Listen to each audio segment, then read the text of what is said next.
I came home, my mom said we need to come to the hospital. And I'm like, why we need to come to the hospital?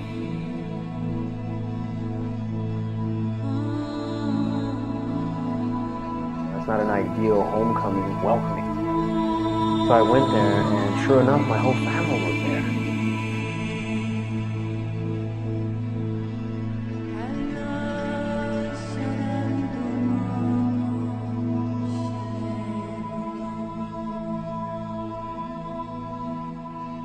Son,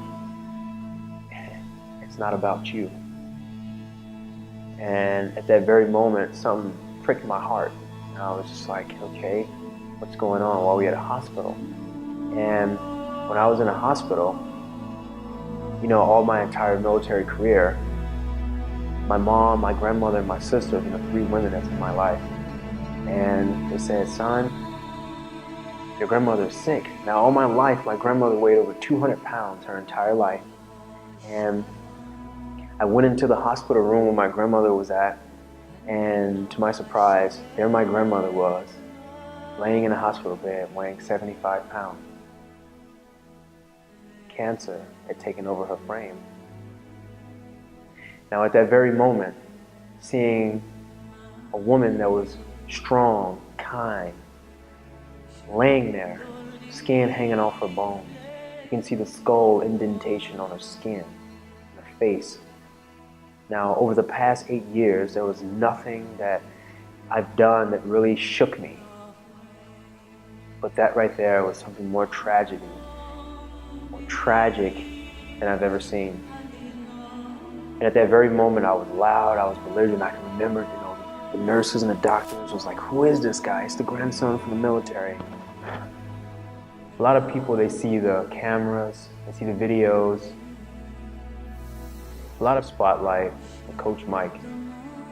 And I just want to take the time out and share with people the real Coach Mike, what goes on behind the scenes, what my life has been like before the Coach Mike, before the cameras, before the people, before the accolades.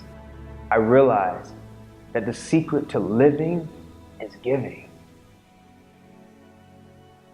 And at that very moment, at that very precise moment, I realized for the rest of my life, I'm going to help others.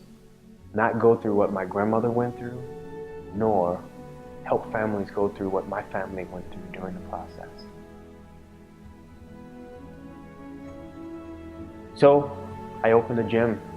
I went into an area that was minority, an area where there weren't any gyms or weren't any really active in the community where people can come and work out and have fun, have community, things that are in privileged neighborhoods.